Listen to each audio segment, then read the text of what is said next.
Hey folks, welcome to Tuesday Night Chat with Beekeepers. Beekeepers talking about beekeeping.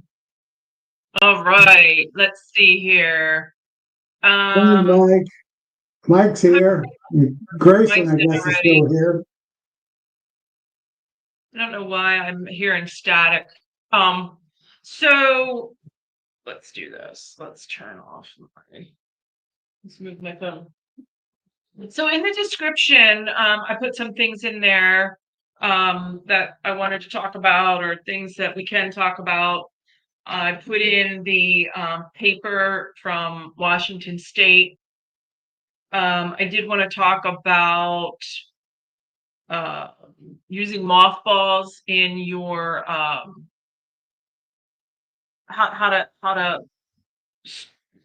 oh boy, I'm not starting off so well here. How to use mothballs to preserve your frames from wax moth.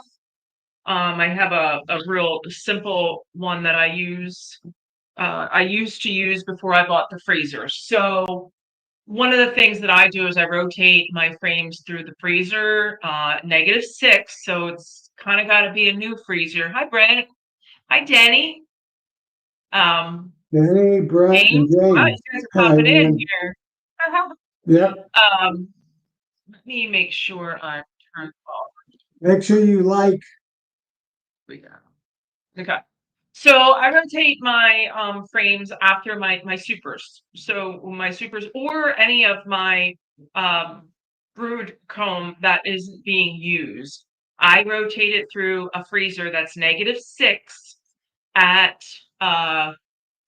for about 7+ days. I leave it in there as long as I can. So that way it's kind of, you want to maybe not use an old freezer or one that you picked up on the side of the road, because not all of them go to -6, but you need -6 for small hive beetles and I think varroa too. But wax moth and small hive beetles, you want to really get that wax down. And then once it's all frozen, you can store it in totes. Like I store mine in totes in the garage, and then I use those super boxes, just the box back out in my apiary. I take the boxes, I either use them on my colony or I just stack them in the yard. Hi, Collector Rick. Yeah, we're talking about stacking. Hey, Rick. um, so that's one thing, but so the other thing you can do is what I used to do before I had my freezer. I'll just talk about it now. But before I had the freezers, I would take a laundry bag. There's like a mesh laundry bag that you could. Hi, Kimberly. You could put your socks in to keep them together, or anything that you want to put through the laundry that was kind of like odd. It came in this little mesh. You could buy these mesh bags. So whatever kind of mesh bag you can find, something that's going to let air freely move in and out. I used to put the mothballs in that mesh bag, and then I would just put like 5 supers, a bag of mothballs, 5 supers, a bag of mothballs. But you could just lay them in, because the mothballs would just lay on the top of the frames, or you could even take a frame out and stick that bag in the middle. But that's what I used to use, because I'm not a handy carpenter. I don't have all that extra wood laying around. So that's what I would use to get the mothballs into my colonies. I do What do something you do, Tom? similar. I just put like five, like you said, 3 to 5, 6. I don't even count them. And I throw a half a bag, maybe 5 or 6 pair of mothballs on the frames, stack more on, more pair of mothballs. And when I get to the top, I just throw another, like a whole bag on top, because as they dissolve, they just fall down through all the frames. And I usually do that. They last about 2 weeks, maybe 3 weeks before they dissolve. And then I'll just do them a second time, like I just gonna be doing here real soon. And 3 weeks from now, we'll be getting a freeze or a frost, and I won't have to worry about it anymore this year. and I'll just let them overwinter. And then by next spring, there's maybe not even a spell of it. I did learn something this year, though. I'm actually now Go ahead. using the board mothballs in all the corners of my barn and all along the inside of the walls of the barn because it keeps everything out of the barn. Wow. That's So a good, yeah, mothballs work.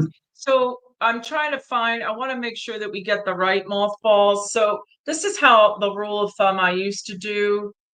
On the front of a bag of mothballs is a word that starts with an N. It's a long scientific name, not scientific, but chemical name, and it has an N. It starts with an N. And if I saw that N, I knew that that bag of mothballs was no. So you don't want to get that bag of mothballs. You want to get the one right next to it. There's crystals. Let's see if this one has it. So if it has that word N in the trying to get it to get I'm trying bigger to pull here. up an image. Yeah, I'm trying to, I can't get one that wants to get that I can see the ingredients. But if you could do that, Tom. So if you get a bag of mothballs, you go to Walmart and you get you're looking at mothballs, and the main ingredient starts with an N. Like I said, it's a long word. Hi, Roy. I thought it was a D, a paradishalorabenzene. Well, it starts with an N. So that N is for no. You get the other ones the other mothballs that don't have that N. Paramoth works. Okay. Hi, Gary. Hi, Stu. Yeah. So the NAF, there you go. Whatever brand here, I'm going to pop this up. So these are the ones we Yeah, don't want to use. Naphthalene. The N in yeah. that long word is for no. Don't want to Yeah. use those. No, you want to use the one that's, see if I Yeah. can copy it. Starts with a, just go down, Tom, go Oh, down below and you're going to see the screen with the yeah, plus sign. that's not a good And then picture. I have to click a button once you bring that up.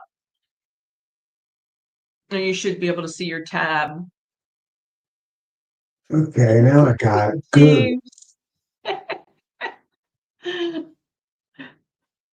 So I got, while Tom's bringing that up, I got my order of, Mm,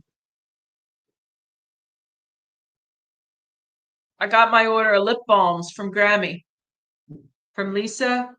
Aesthetics. Aesthetics. Must can't say it. no, that's not it.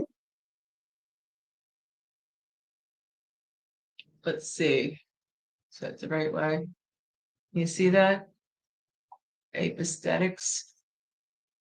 But I got my lip balms from Grammy. They're fabulous, fantastic. I'm gonna get these. I'm this weekend. I'm starting. I'll be full time into December with my farmers markets and whatnot. And she also sent me a pound of honey. Oh my heavens, this is so good. She's in Ozark, Alabama. Grammy's Hives and Homestead. That's what I hit out of this pound so far. I think I got it Ready Saturday, whenever you're ready. Friday. Hmm. Yeah, I got it shared. Well, you Oh, got okay. to Here we go. let it in. So it's the There you paradichlorobenzene. go. Can everybody see that? Let me see if I click this button. What happens? Oh, I can make, what happened there? I don't know. I'll see if I can make it bigger on my screen. Every time you talk to Tom, I get feedback. Oh, shoot. I'm not Here it is right here. I got it highlighted.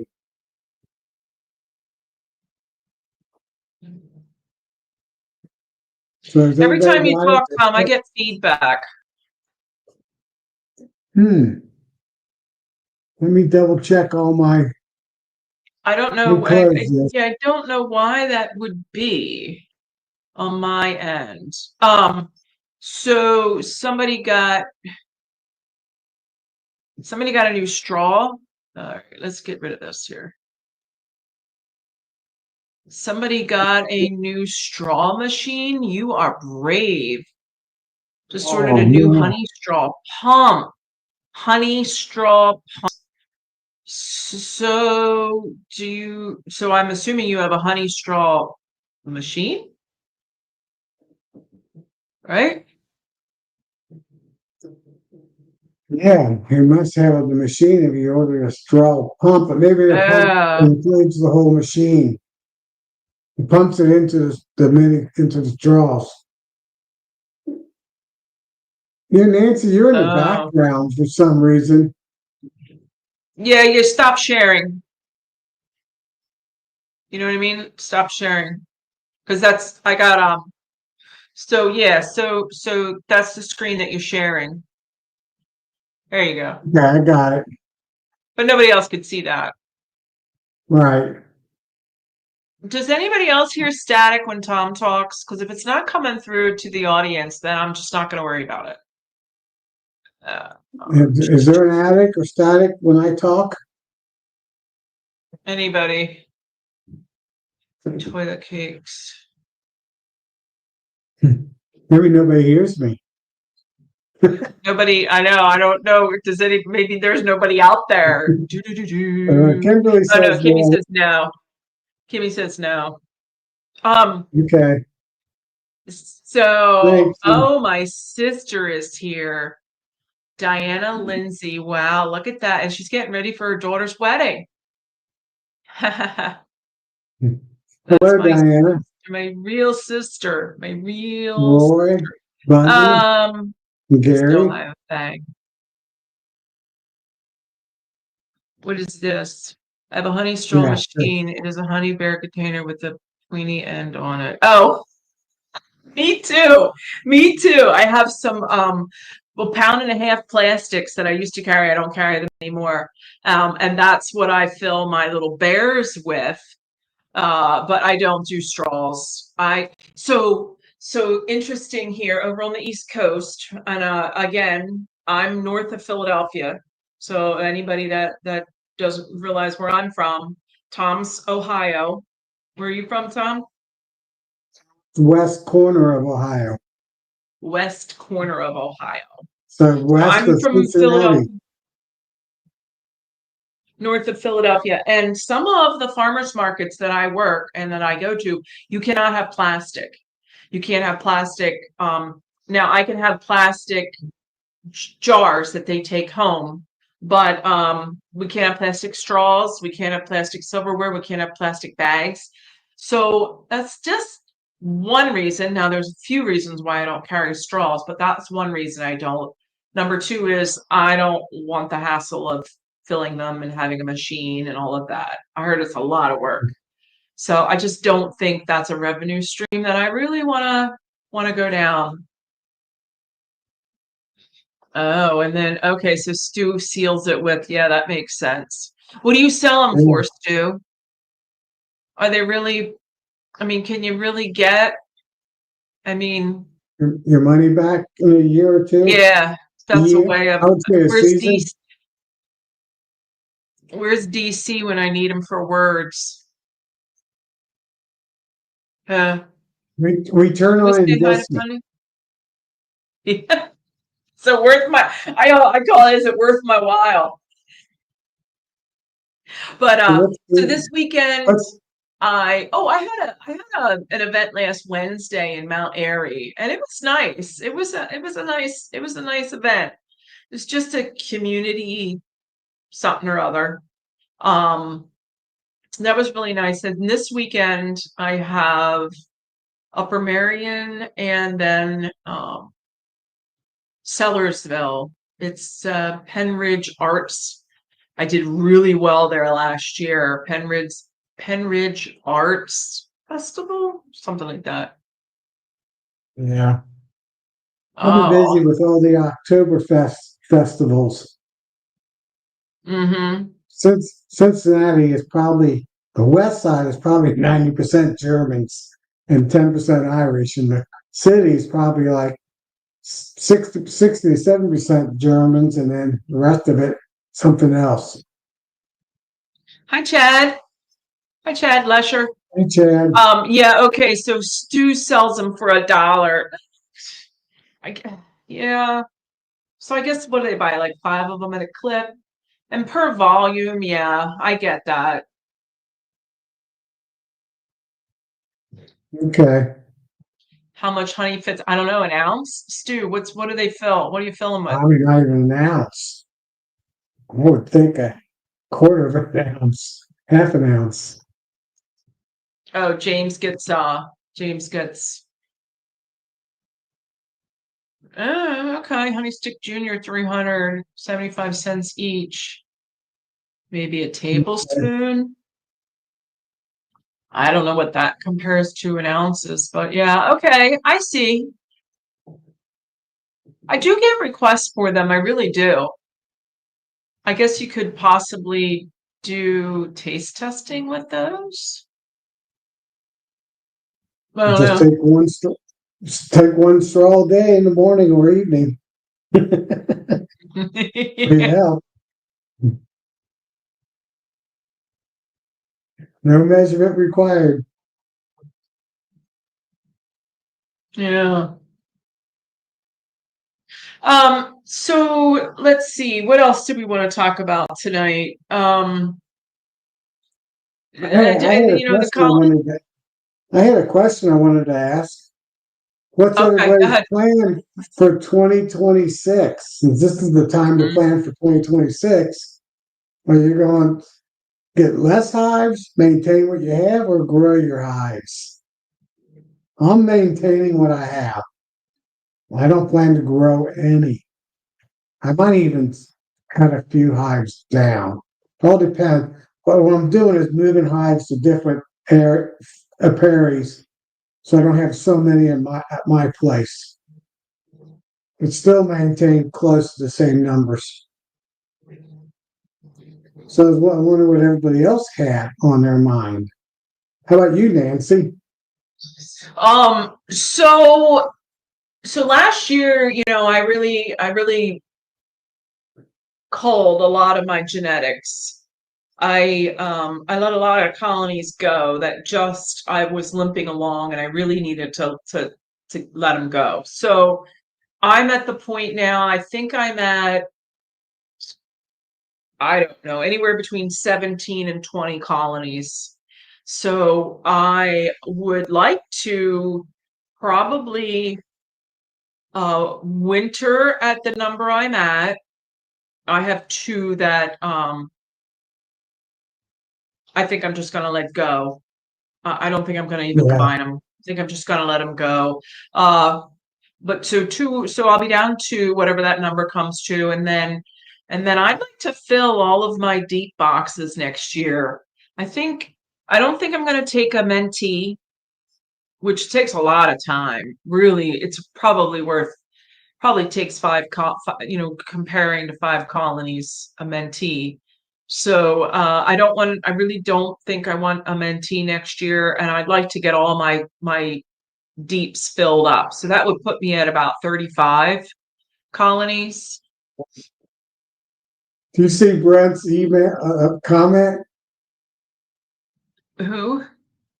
Brent You Wills? can you can you can click on them. I can't. You can. No. Okay. According to Google, there is a teaspoon of honey in the straw, so that's 64 straws per pound of honey. See? Well, Stu had mentioned back up. There's Stu mentioned something here. I Maybe can it sell was 100 straws from a pint of honey, so it's $100 per pint. Yeah, okay. There you go. I might have to invest into a honey straw machine. I'm retired now, so I have the time. Maybe I'll look at them at Hey, Nobby this winter. there's Brian. Hi, Brian from Flower Street. Hey, Brian. Yeah, all of I'm my the queens. same Good way, Lord. Brian. 2/3 of my hives have somersaultus queens in them right now. So it'll be interesting. And I got 9 6/6 12 frame hives that never got big this year. They didn't fill out all 12 frames. And they got comb on them. So they're built out. They just haven't filled up with bees. So I'm not sure about them this year. How many of those are going to make it?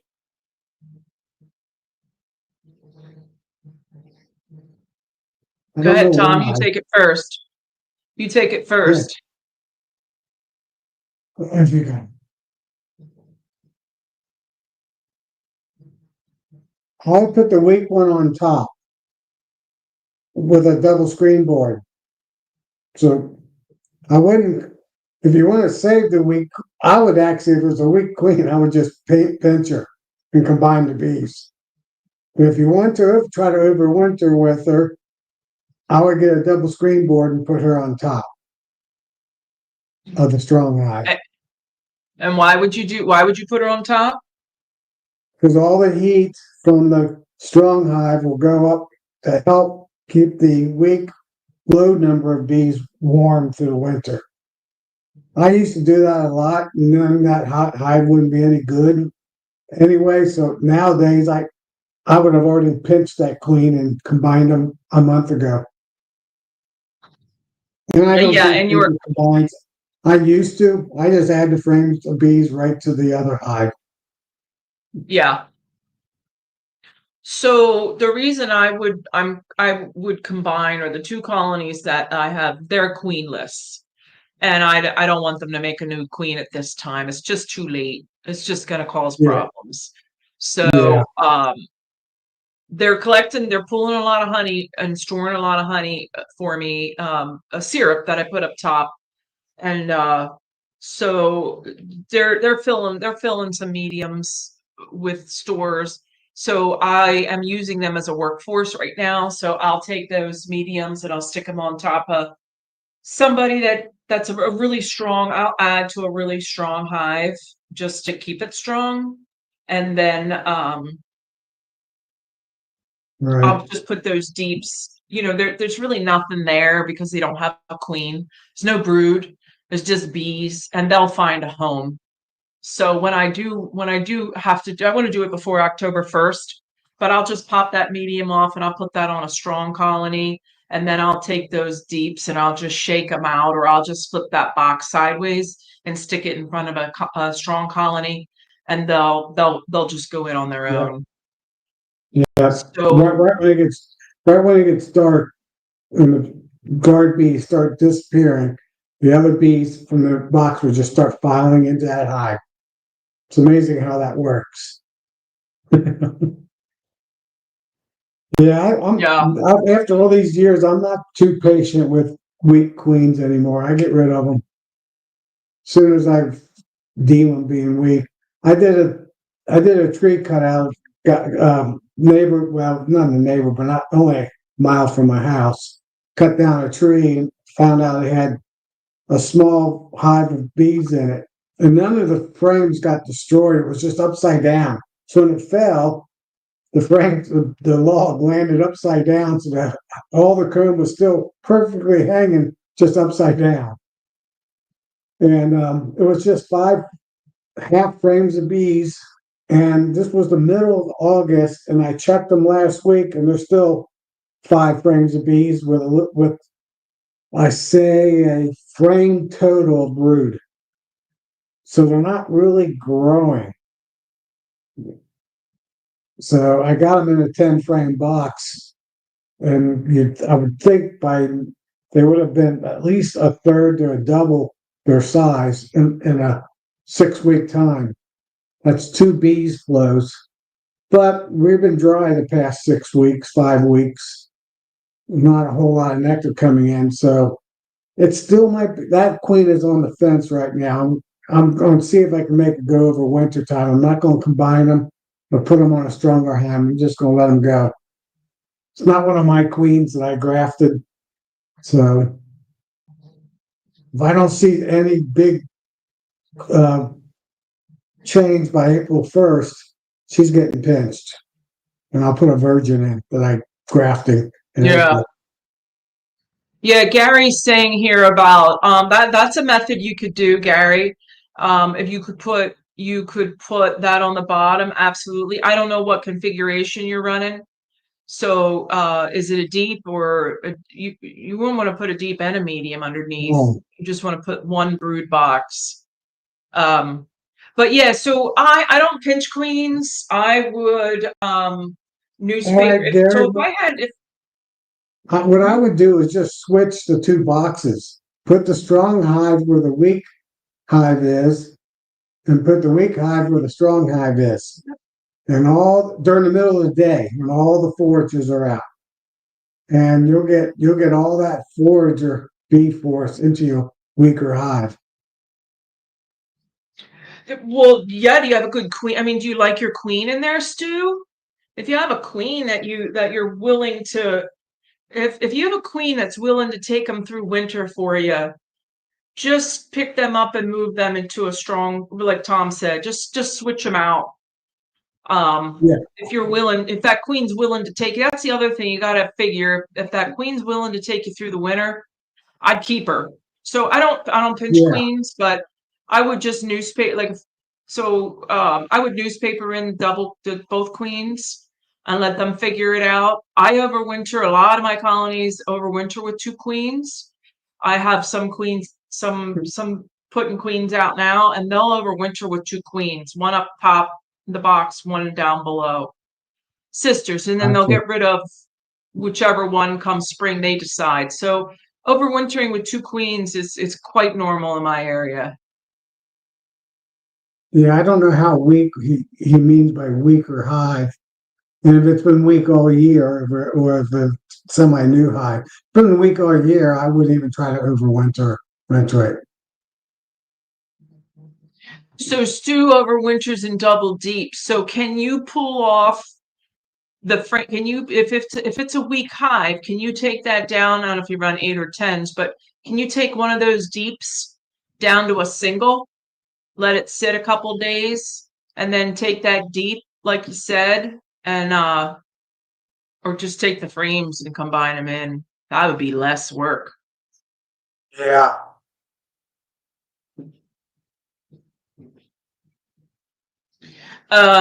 So yeah, so if you have a queen that you think, even though it's a small colony, you can switch them out. You can switch, you put straps around the colony and pick it up, move it, and then strap the other one and put it in its place, the strong one.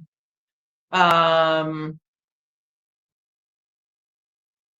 Yeah. And if it's a weak hive and so it's in a double deep, I would shake them down into a single box or a single deep. That doesn't sound just like it's a very overwinter in a good queen. single. Just take them down to a single and switch them out, and then leave her sit in a single over winter. Where's Yeah, Stu? that's what Stu's I in would do. West Virginia, Stu. So yeah, you could overwinter a single easy. Yeah. Yeah, But sounds Stu, what he's sounds like saying here. Yeah. she's been a week. So we got another creamer question, but it looks like they're handling that over. I don't cream honey, so I don't have any. They're handling that over in the chat. Well, You I don't cream cream either, do honey. you? Yeah, I cream. Oh, okay, go ahead. I haven't yet this year, but I still got some jars from last year. So I bought one of those mixers for your kitchen. wow, what they're called. Forget how Um, Brian started. a Brian pretty from big, a pretty big one. I bought one of the bigger units that's got 10 speeds. Get one that has like 10 speeds, and I run mine on the slowest speed, speed one. I can make shoot. I can make 20 jars in a load. Oh, there So you go, Stu. Yeah, I gotcha. I want to get to bees nuts, honey. Um, so I think some guys will start out like I don't know how Flower Street does a lot of creamed honey, Brian out there. I think you start out with just a hand mixer or a timer. I think they put like a timer so that it spins 15 minutes every, I don't know what it is. yeah, I don't even follow that rule. I just turn it on, and like we're going really slow. I mean, not even that fast.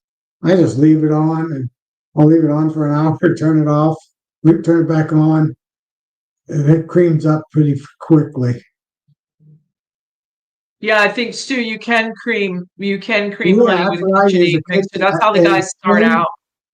a 10 speed KitchenAid mixer, and you run it on speed one, and it works great. If you get one that's only like a 6 speed, speed one's too fast. You got to get at least 10 speeds on it. And they make them. KitchenAid mixer is exactly what I have. Oh, okay. Chris. So great topic. I really want to hit on this. This is something that I wanted to hit on because I am using ProSuite for the first time this year too. Chris, tell me how you're feeding. I feed with everybody probably already knows this, but anybody that's new, I feed with Rapid Round, and I don't have a cap here, but this duct tape, black. There's a solid cap that goes over that center hole. But this is a Rapid Round that I put on top. This is the deeps I run now. This is a 5 frame, so that's why it's up here. But this on an 8 frame, this will fit right through that hole that the bees come up into here and they come out the top. So when I'm feeding ProSuite and I put ProSuite in straight and I put the cap that comes with the Rapid Round on top. So now the bees can't, they're working the ProSuite from underneath. The cap covers that, right? And this is the lid that goes on top. So I used ProSuite last year. how's he feeding internal jar feeders currently, but would like to transition to buckets? Yeah. So I'll tell you something about buckets too. So anyway, so this is how I'm feeding my ProSuite. I do have 1 gallon buckets that I put on top, and the ProSuite, they just had they couldn't get it really, it sat there. They wouldn't take it down. Yeah, it's So too thick. now the plugs, and I should have one up here. The plugs for your buckets have holes in them. So if you want to change out plugs and put bigger holes for ProSuite, and then have a set of plugs that you would use for like thin syrup, you could change the plugs out on your buckets. But I don't I don't want buckets anymore. I'm getting away from buckets. But anyway, so ProSuite. So what I did was I fed straight ProSuite in here. Right, this is a half a gallon. Now I'm backyard beekeeper. I live with my apiary, so I go pack every day. And little ditty. Yeah, hi Jack. I like your new title. Little Yeah, ditty that's about cute. So I put in John ProSuite Mellencamp. straight. I can tell you, I can tell you a story about John Mellencamp. We used to be good friends.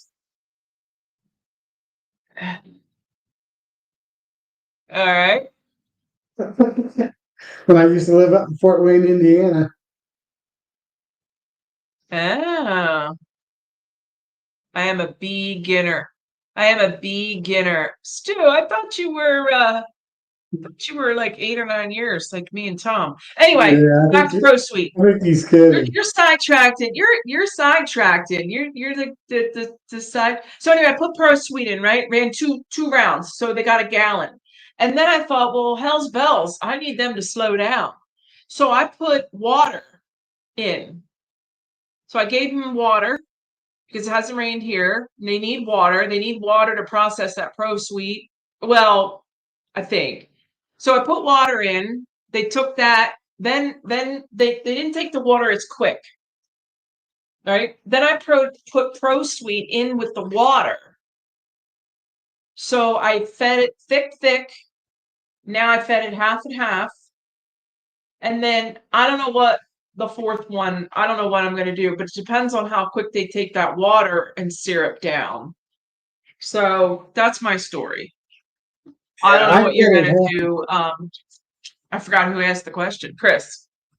Chris, yeah, I bought some last year and I cut it in half, which made it 1.5 to 1.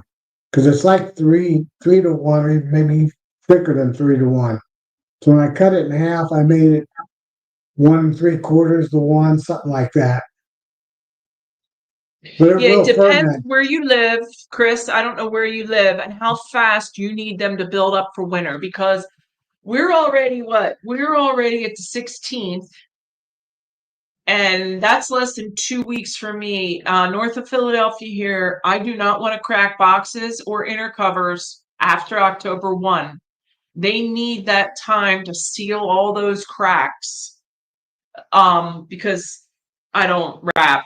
They can do the work, but I don't wrap. Oh, Missouri. Okay, Weldon Spring, Missouri. So yeah, Tom, that's closer to you. Oh, I got a feed collector over here. I have no fall flow. I have there's no way around not feeding. Not feed if I don't feed, I'll lose all my bees. Or not Yeah, pull honey. well, I've gotten a little bit of fall flow this year because it rained a couple light times. We're supposed to get some more rain Sunday. If it rains again Sunday, all the late season goldenrod is just starting to bloom now to the next few days. So if we can get a rain Sunday, next week will be a, a decent flow. And I'm kind of hoping on that so I don't have to feed them again. But I'm not keeping my Uh, fingers crossed. yeah, no, I don't. I've been at this location since the end of my 8th year, and I never get enough fall flow to sustain through winter. There's no way. But Seeing yeah, a Chris, so you very got some options. You can fill that jar with half. You can fill it with all Pro Sweet. See what they do with it. You can fill it with half water, half Pro Sweet. See what they do with it. And how much do they really need to build up between now? How much weight do they need between now and October 1 or whatever your cutoff time is?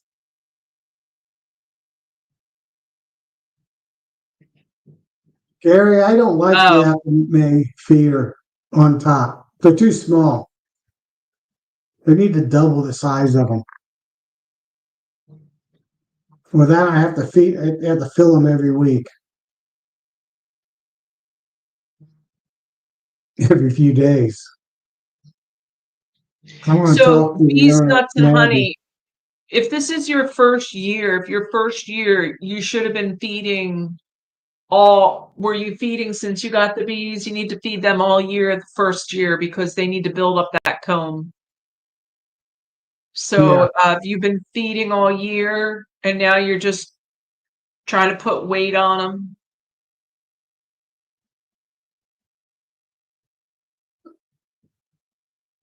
Box of rocks. What's Benny say? You want to lift them if it's a box of rocks. yeah. You can do. I do the one hand 4 finger lift, If I can lift it up with one or two fingers, you better feed, feed, feed.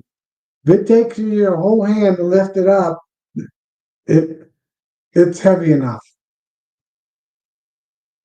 Yeah. Or Mine, two hands. yeah.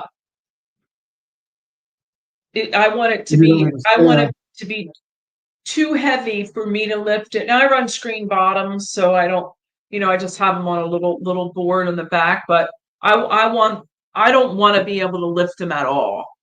I want Yeah. to not be You able to lift that high. and for a guy like me, average, if I it should take my whole hand or even two hands to lift it. So just not the whole hive up, just the back of it up. Yeah, yeah. Yeah, just lifting, hefting, just lifting the back up. So bees and nuts, what you want to do is you want to go in there and look to see how much they have stored. I don't know if you're running 10 frames or 8 frames or deeps or mediums, but you got to get in there and figure out like how many frames of food do they have, so you Yeah. can get an idea of what your weight is. Um, Yeah, one thing I do, and I've already done this, is I run now double deep. I run double deeps for winter.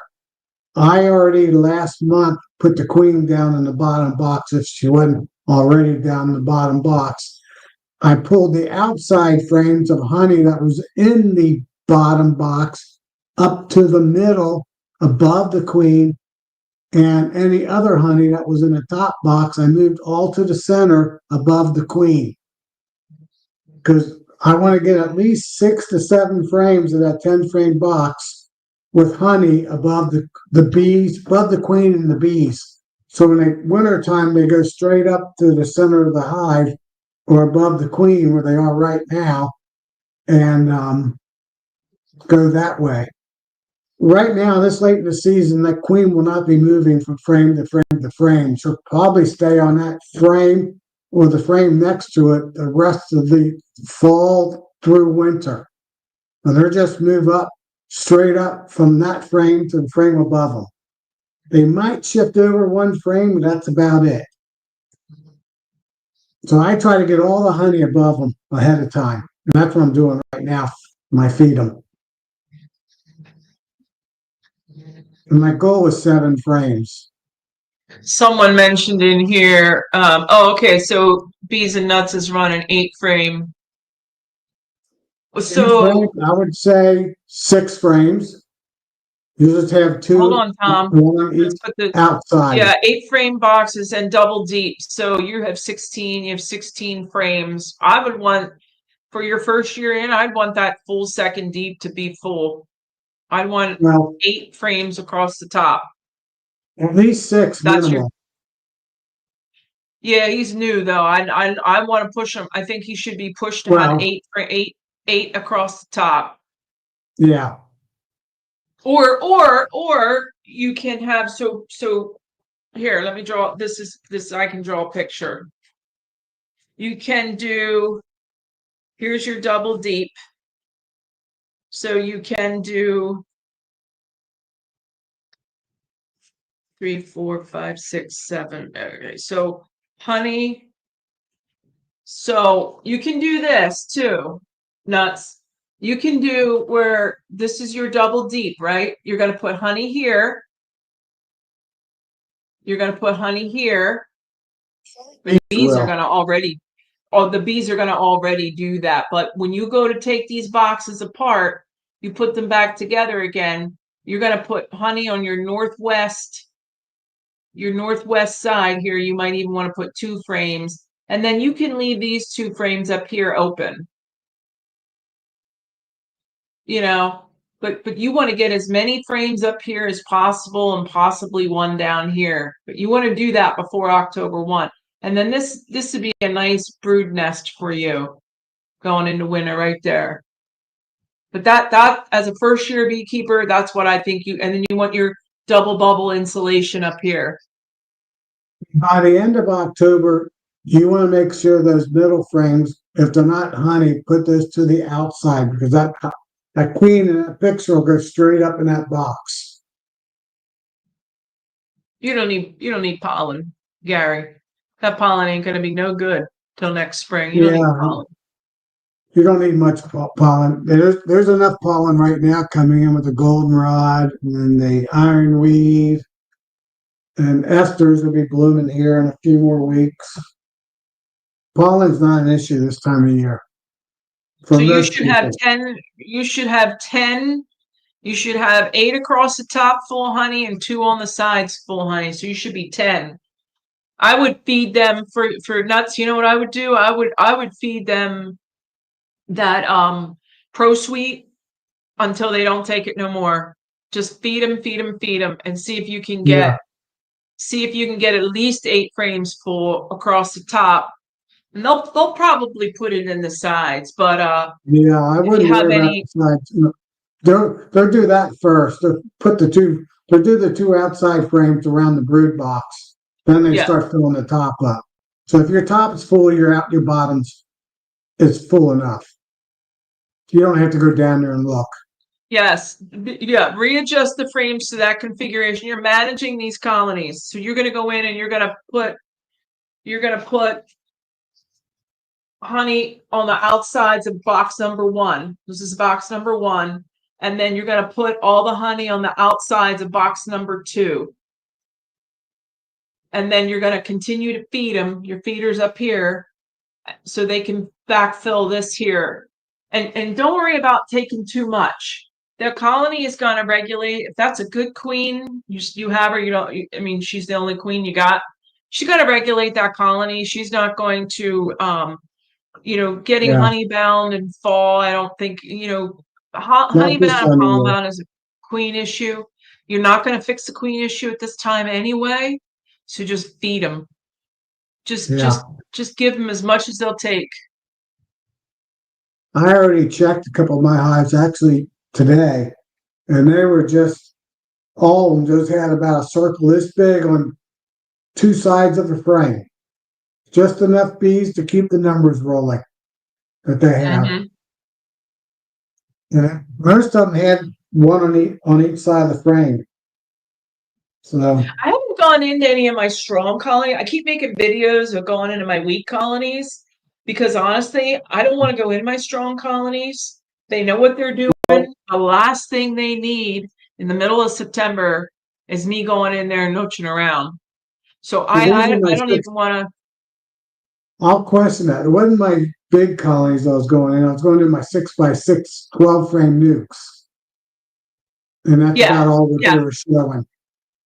yeah. I got that one that is queenless, and they just weren't re-queen. I got a 5 frame that I keep making videos on, and I don't know what they're doing. They don't know what they're doing. Hey, Grayson. No, they're just die.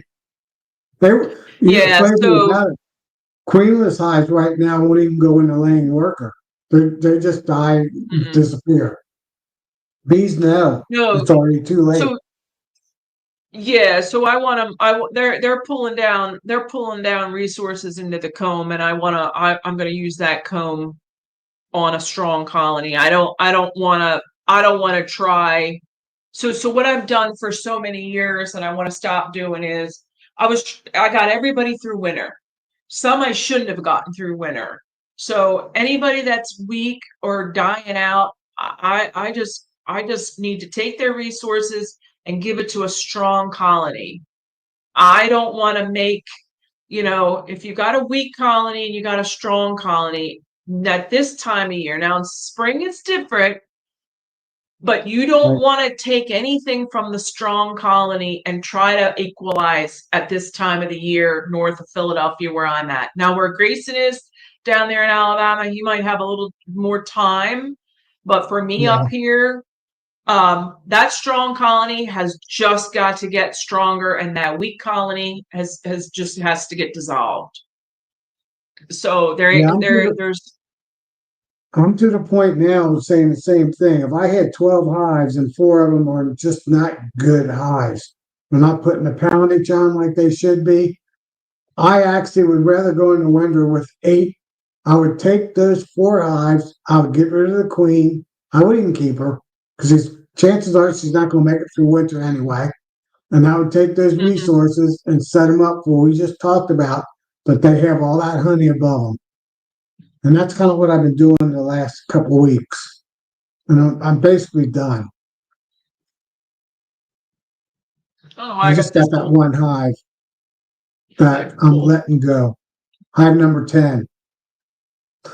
Hive number 10's been a problem for this whole season. You can't get a good queen in that hive for nothing. Yeah, I got one of them that just requeened and requeened. Then they had a good queen, and then I killed her. I put her above a queen excluder for Formic Pro. That was a joke. Oh, the other thing is I got to get back to is OA. I kind of everybody was good. I did Formic. I did rounds of OA. Everybody was holding good, holding steady. So now I know they're taking in lots of feed, but I do want to start getting back to the mite issue. um, I don't know if we need to talk about mites. I mean, we have people talk about mites all the time, but um, so I don't do any of that Varoxan yet. I mean, I just do Formic, and then I do oxalic vaporization.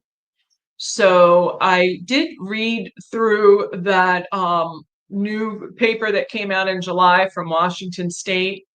I did read through that, and I have that here that I do want to bring up. Uh, Let me get it up on my computer first. Um,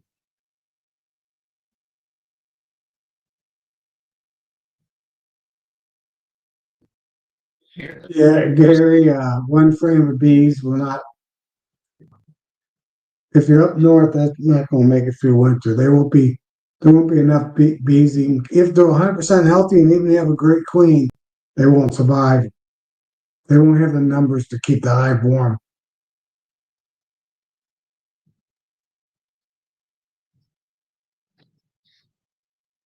Okay, Roxanne. So this is from the Washington State. We'll look through this, but I do have this tagged in my description. I'll use this button. I do have it tagged in the description. Uh, So Master of Science in Entomology. So this is his master's degree, May 2024. Thought it was July 2025. All right. Well, anyway, so this guy is going for his master's in entomology. It's not his doctorate. This isn't a thesis he's defending.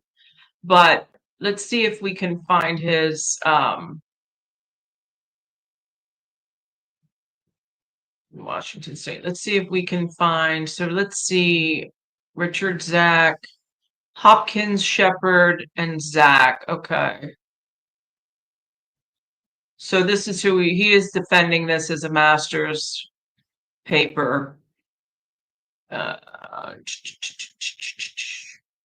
I want to see if he has the abstract. So when you're reading these papers, you pretty much can just read the abstract to get a sense of what's going on. So, unlike many other miticides, OA has maintained its efficacy and can be applied in a vapor or a liquid form to control mites. However, treatment while brood is present requires repeated applications, which may be inconsistent and labor intensive. This highlights the need for an improved formulation to delay, extend its release. It is also challenging to control mites during the summer of the honey production season without the potential of honey contamination and toxicity to honeybees and young larvae during periods of high temperature. Don't we know that? To address these critical gaps and provide a more effective varroa control strategy among beekeepers in the United States, this research evaluated the potential impacts of a stabilized OA product known as Varoxan. The product is intended to release OA gradually for approximately 42 to 56 days within the colony. Now, I'm assuming everybody's reading along this with me, so I've got it on high gear here. But The extended release ensures mites are eliminated upon emergence from brood cells and reduces the need for frequent treatment reapplication. The product was tested for efficacy, toxicity, and residual in honey and wax in 4 treatments in infested colonies over 2 seasons. Okay, so there he's laying out what he did. So he has 40 hives in fall and 60 hives in summer. This product was tested for efficacy, toxicity, and wax for four treatments. Wow. So that's a long time. That's a lot. That's the whole summer. 200. Well, it's over 2 seasons. So yeah, it was 100 days. Yeah. It was 3 months. Okay, anyway, results were compared to the industry standards dose of Apivar, which a lot of us use and like and is great, treatment in fall, and to Formic Pro treatment in the summer as positive controls, and to a no treatment colony. No treatment control, sorry. So results were compared to the industry standard. So he compared the Varoxan to Apivar, Formic Pro, and then a control with no treatment. Follow-up hive inspections, egg emergence, mite counts, honey and wax samples were investigated during the treatment in both seasons. Very interesting. So in the fall, after 52 days, we found that Varoxan, 1 time, Varoxan 1.5 time, treatments performed as well as Apivar. All right. Reducing mites, 100 bees by 68%, 75, and 71. So each, okay, so the one was 68, 75, and 71, and efficacy percentage of 90.5, 92, and 91, respectively. Wow. While the no treatment control increased mites by 227. Holy cow. So there you go. Your Varoxan reduced mites, let alone doing nothing, increased mites by 227. Okay. No statistical difference were found for toxicity or residue. So that's important. No statistical differences were found for toxicity or residue, because I'm hearing some things about Varoxan having some of those issues. In the summer, eggs emerge rate was 40%, 67, 87 for Formic Pro, Varoxan, and no treatment controls, respectively. Okay, so let's go over that. In the summer, egg emergent rate was 40%, 67%, and 87. For Formic Pro. So 40% for Formic, 67 and 87 for no treatment controls, respectively. Residual levels varied between treatment groups, but were not above previously reported natural levels of oxalic in honey. All right. Sticky cards and finishing experiment with artificial brood break allowed estimation for total mite population. Sticky cards and finishing experiment.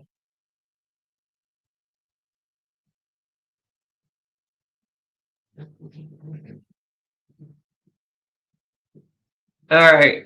Okay. So based on the numbers, we estimated that Formic Pro 9.34, Varoxan 11.25, and Varoxan 1.5. Oh, okay. I see what they did here. So they use Varoxan at 1 dose, and then they use Varoxan 1.5. I gotcha. I like this one about egg emergence, 40, 67, and 87. So Formic Pro knocked it down to 40%. Apivar was 75%, and the control one had a rate of 71.8%. In the summer, egg emergence rate was 40%, 40% for formic, 67% for Varoxan, and no treatment was 87%. Yeah. Okay. All right. So The study treatment provide score for reliable. root rate. Yeah. So, okay, so no controls had approximately blah, blah, blah, blah. The study provided reliable data for the use of this product as a labor saver alternative and valuable integrated pest management tool. All right, so is that the end of his? All right, there you go. So that's his abstract. That's basically, the abstract is basically the paper in a nutshell. So if you want to read the rest of this paper, then you can do that. It's easily searched. It was free. So you can do that. So sounds like it's a good deal. Yeah, and it didn't affect brood as much as Formic Pro. Hi, Uncle. Yes, Knocked it down a little bit, but not much. but From the control rate. yes.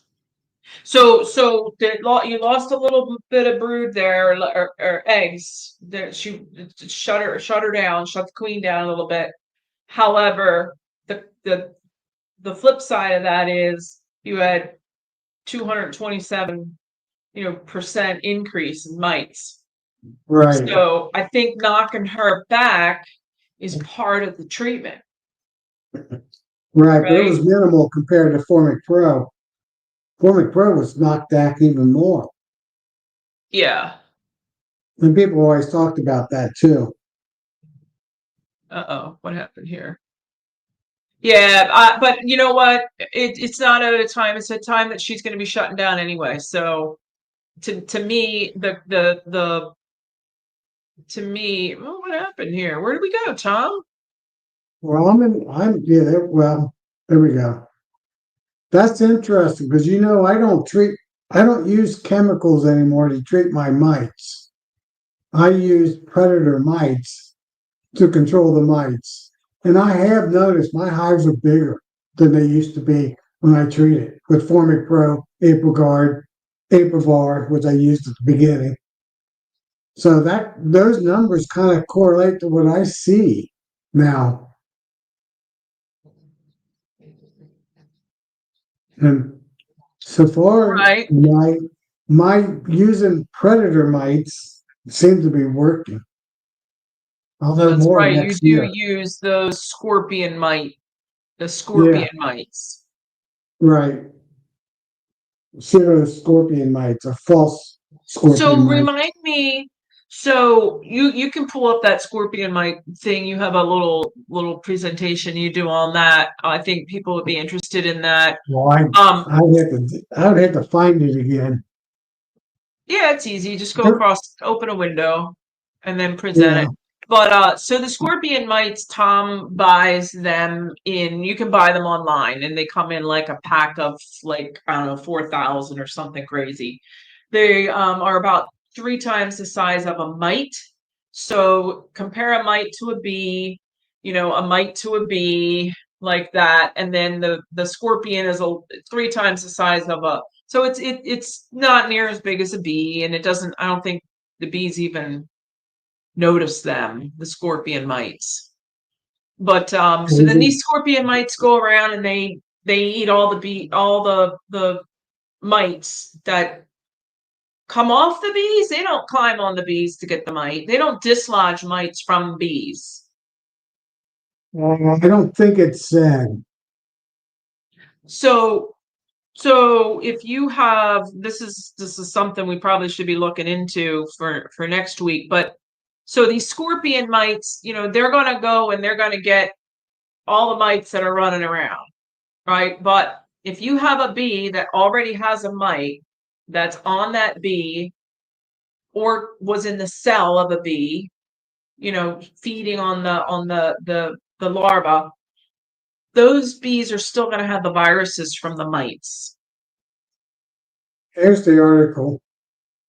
Here we go. It came from Bee Culture magazine.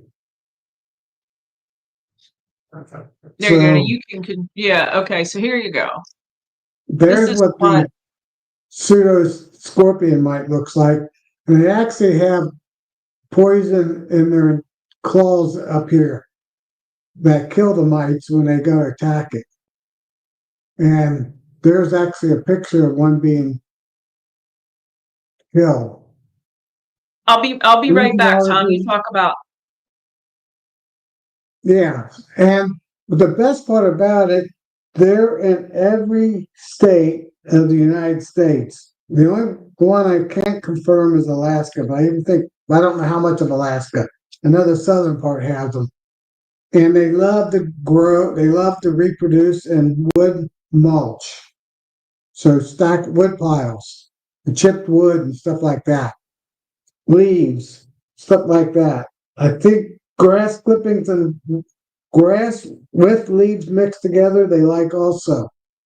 So the bees were actually, if you read this article and there's some other articles, they were actually allow these predator mites to walk into the hive and actually nurture them in the hive.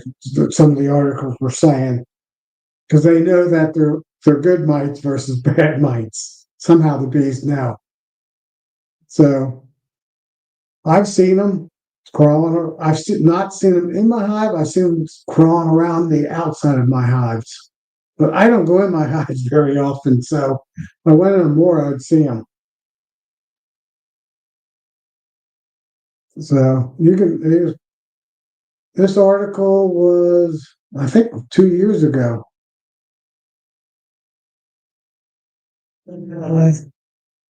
Yeah, maybe the answer.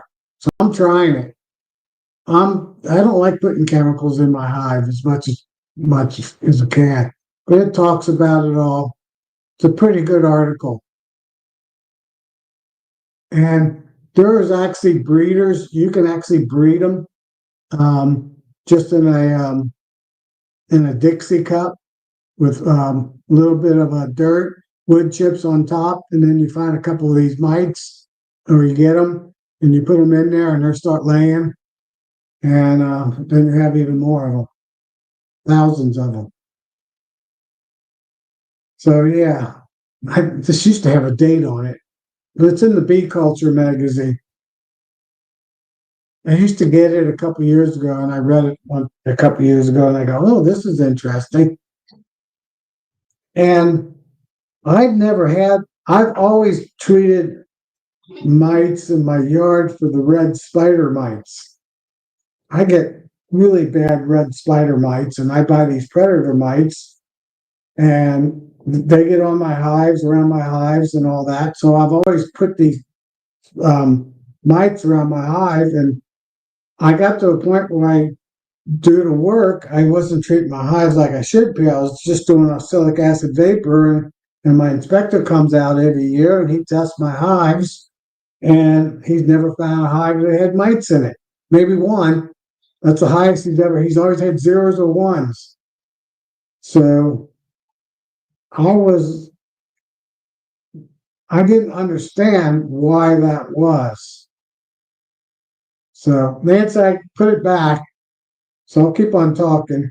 So I didn't understand why that was until I read that article and saying, hey, I might have been treating mites and I didn't even know it. So last year I did one oxalic acid vapor treatment in December, and I didn't see any mite fall. And I decided this year to not do any treatment because even that one in the wintertime might be killing pseudoscorpion mites also, and I don't want to do that. I don't know, I have not read any article yet how these pseudoscorpion mites overwinter. They overwinter in the hives or they go into the ground. My guess is they go into the wood piles, deep into deep wood piles, and they overwinter in wood piles, just like many other insects, mites. So my guess is they're all outside the hive until springtime in the piles. So one of my things I'm doing is actually putting wood chips, rows of them, in front of my hives, just to promote them more and more. Is my treatment method. Well, see what happens. Right now, I've not. And another thing is, I've never seen deformed wing virus. I've never seen a virus in my hives ever. So I think I think it works better than they even mentioned in the article. And there's a couple good breeders. You can go to YouTube and type in pseudoscorpion or false scorpion mite breeding, and they'll go step by step how to breed them. I Oh, haven't gotten that far. I haven't gotten that far yet. interesting. Yeah, I'm just creating the environment. Right. Huh. So, I'm an engineer. I like to experiment. Mm-hmm. I'm not afraid to experiment. Right, You right. know, right now my Um, hives don't have enough honey in them, so I got to feed, or I need a rain.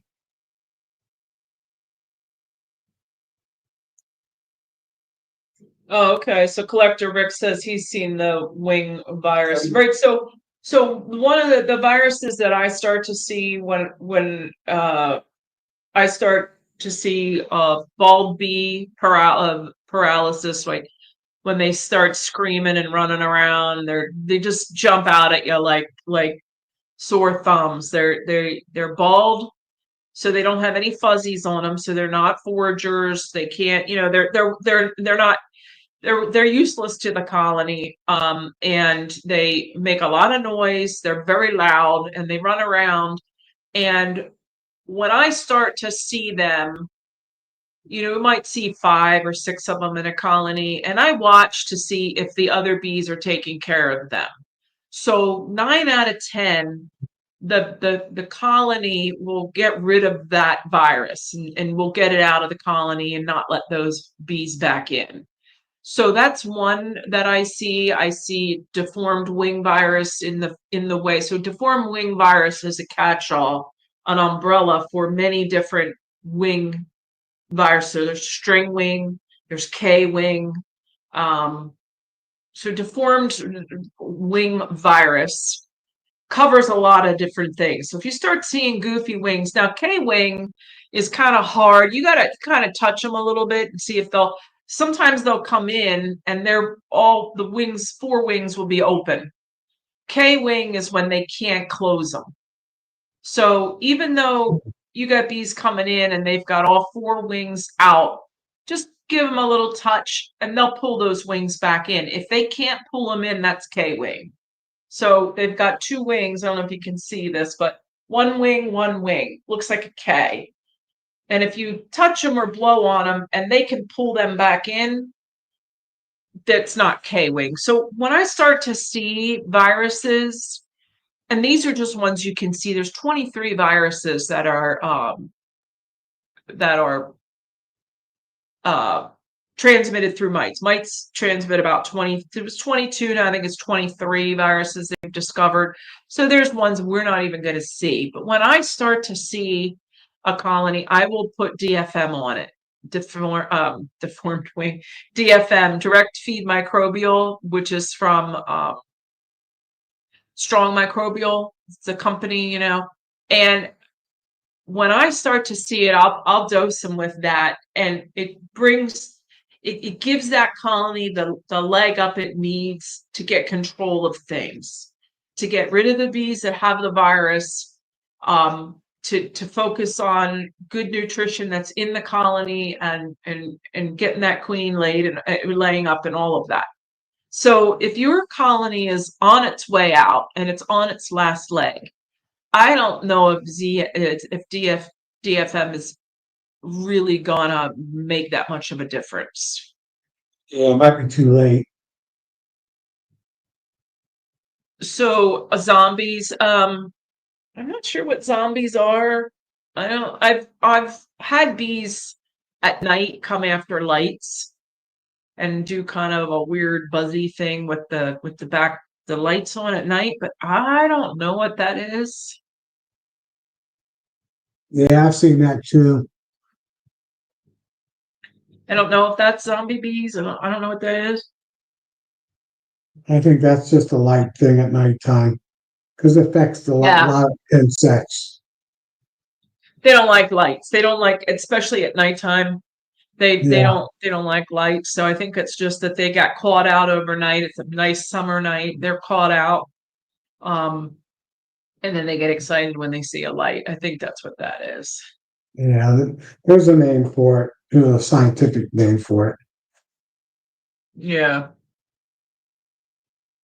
Missing abdomen. Damage it.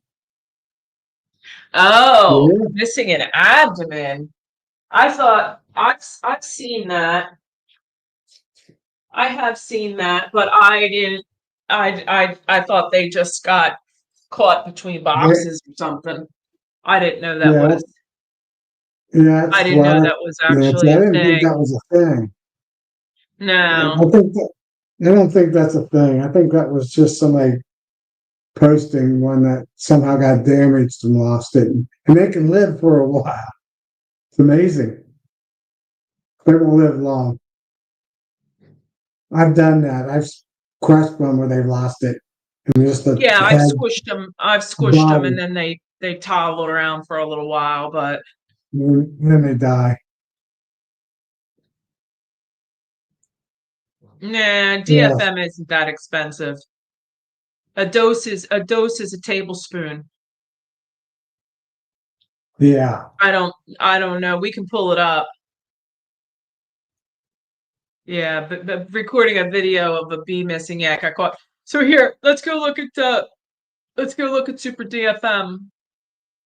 Let's go see what their prices are. Oops. Super DFM.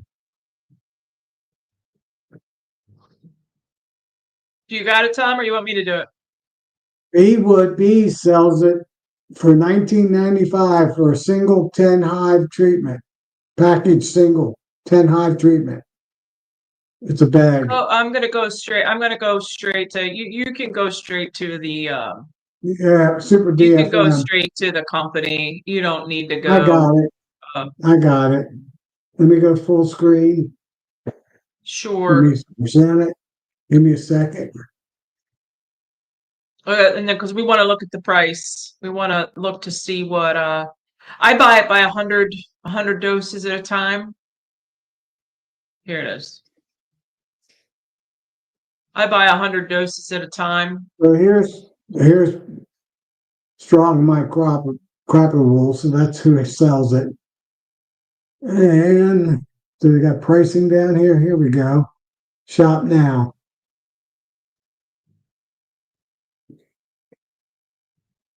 Okay. Select hobbyist. What? No, no, no, no, no, no, no. I don't Back want out of that. that. Whoops. Went too far. Don't they have just this thing? Yeah, at the very top, go up to the very top, and then right there, buy direct. You keep you right there, buy direct. And go in there and select 100, select 100 there you out. go. Yeah, that. Then we can just divide it. One time Yeah, purchase, 120. 122. So that's a little over $1. $1.22 a serving. There you Yeah. go. Just to give you an idea. Now, so I buy the 100, and I think I've always bought this bag because you have enough to do 3 or 4. I mean, no matter how many hives you have, You have enough to do 3 or 4 treatments a year. And then you just throw it in the freezer over winter or leave it in the cold. Just don't seal that bag up. It has one of those little sealy tops. You seal that bag back up just so don't let any moisture get in. So another thing that I do, if you see my videos, I put it in a Tupperware container. So I don't just trust that bag. I will seal that bag up, and then I stick it in a Tupperware container and put a lid on it. So I'm kind of double, because you don't want that to get wet. And then you just, that was always the best bang for the buck, is 100 applications. So how many applications do you have to put up per hive, Nancy? Do you know? I do probably 5 or 6 a year. So coming out, so this is my process for this is, it's always on my golf cart. Like, I keep it in my toolbox at all times. So coming out of winter, my first inspection, everybody gets a dose straight out of the gate. Okay. And then everybody gets a dose. Hold on, I've got to push buttons here. So that's one. Then second time around, everybody gets a dose. Everybody gets 2 doses in spring. Then if I do a split or catch a swarm, they get a dose. Then supers go on, supers come off. Everybody gets a dose after the supers. I don't use it when I have supers on. You just don't need it. They're already cleansing things out. Yeah. Mites are low. It's okay. And then coming out, supers are off. Everybody gets a treatment. Mostly everybody gets another treatment again. And then I can do before winter, so now if I'm going into the colony, I know it's the last time I'm going in, or I can just crack. What I'll do is I'll crack inner covers and I'll put a dose on them before I say goodnight for the winter. So what's that? 5, 6 times a year? 5 times, yeah. So you're looking at $6 a year per hive, roughly. You just sprinkle it on the frames. I have a video. Let me go find my video. It's a quick, simple video on. I've never tried to do this before, but let me try and see if I can. $6 per hive, and really easy to apply. Yeah, you put it on top of the frames. I'm trying to find so it's not even a gallon. I mean, it's not even a pound of honey. I don't know where my. Yeah. I had a video on my channel. I had a video of me using it. I might have. I think Take your I hive might buy tool. some. Put some on before I close them up for wintertime. Can you add it to your supplement? Like No. for a sugar brick? No. No. You don't want to add it. Nope. You don't want to add it. You want to just sprinkle it. So you take your hive tool, right? You got your container, whatever you take your hive tool and you get a little mound on there. You get a little tablespoon, which is just a little mound. You get that on there. You sprinkle it over the top. You put the lid right back on. Inner cover. Okay. Whatever you use for an inner cover, or not an inner cover, whatever. Close them back up. Just spread it across the frames. So they eat it direct feed. So DFM is direct feed microbial. So the science behind, you can read the website, you can see their videos if you really want to get nerded out on it. I did that years ago. I don't remember it. But so direct feed. So you're directly feeding the microbials. You don't want to mix it with water. You don't want to mix it with anything. So Uncle, if 1 teaspoon per deep, if I have 2 or 3 deeps, if you want to crack your deeps and put 1 teaspoon on each deep, you can do that, or you can just put take your hive tool twice, put it over the top. It's not something that you're really gonna screw up. You just take your hive tool, stick it in the product, the powder. Now you don't want to fill up. See, this is a regular. This is a regular hive tool. Here you go. And Hive Alive might do this. So see this little part that's the part of the hive tool that's the sharp end. See that little bit there? Put it in the powder that much, sprinkle it on. If you want to do two servings on your deeps, then do that too.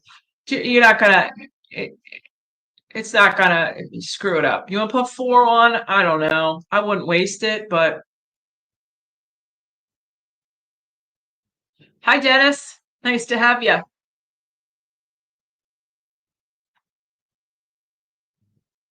Hey, Dennis. Yeah, I think I'm going to order some. Just to start putting it on this Yes, fall. yes. It's a go-to for me. I've had it for like I said, I started using it because I live next to a dairy farm, and it's for people that keep hives near agriculture. It's what it was kind of designed for. So that's why I started it.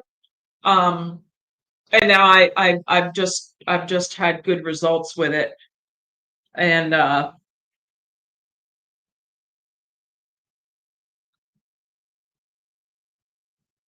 yeah, $1.22 a serving. Yeah.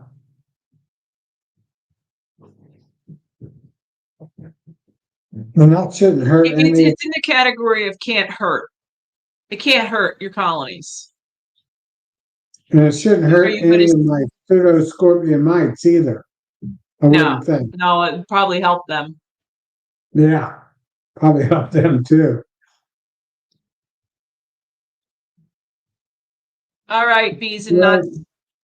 I see you're on coming in through Tom's channel, which is cool. We're on Tuesday nights at 7.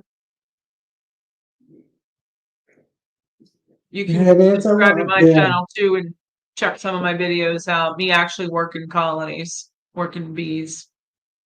Right, and I'm Maccabees, Macberry bees, Maccabees. Yeah, he's in through you.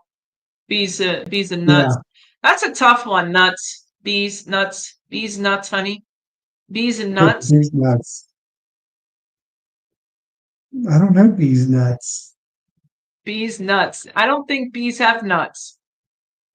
Oh, well, my husband just laughed from the other room. No, they do. They're internally. The drones do have testes. Yeah. They're internal. If you squeeze them, you can pop them out. But yeah, they do. All right, Tom, let's call it a night. It's going on 9. Yeah. We gave it a good hour and a half. It really just, this time of year, it's feed and treat, rinse and repeat, feed and treat.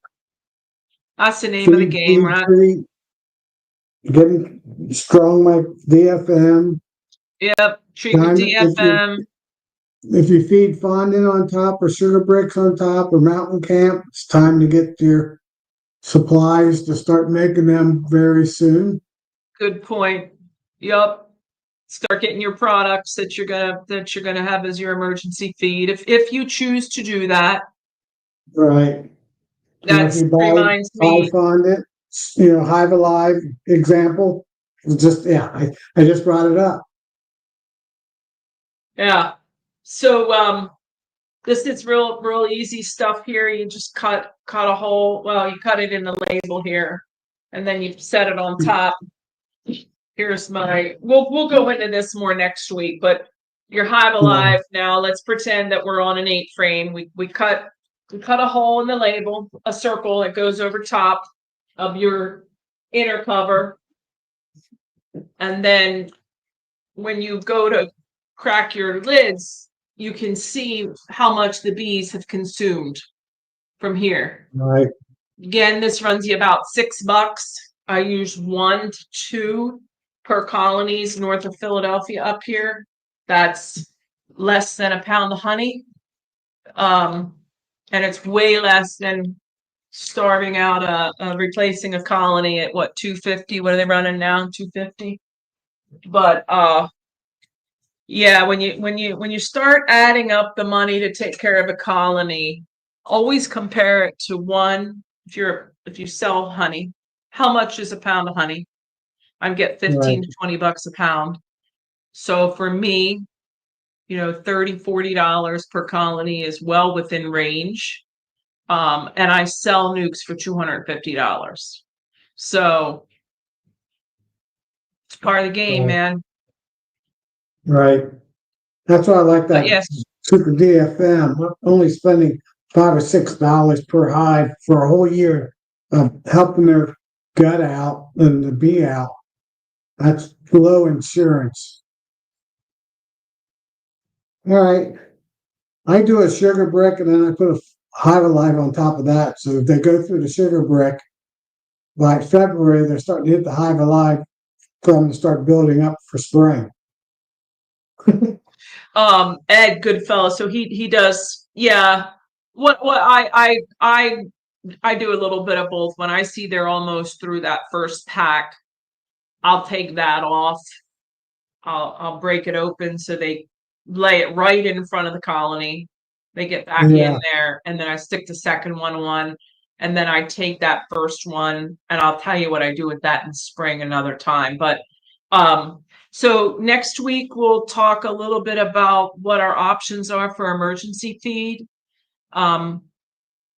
Why you want to put Yeah. emergency feed on, where in the country you would definitely want to do that. We'll talk about winterizing, how we winterize our colonies and why we do that. So those will be some things that we talk about next week. The Sounds topics will good. be in the description. And where I live, since sometimes we have warm winters and sometimes we have very cold winters, I can explain when they need that emergency and when they don't need that emergency. You'd be Yep. surprised. You might be All surprised. right. All right, everybody. Everybody Thanks have for a great coming. Thanks week. for showing up, and thanks for participating in our chat. Yeah, everybody have a great night, evening, and week. All right. We'll see Night. you. Bye. Good night.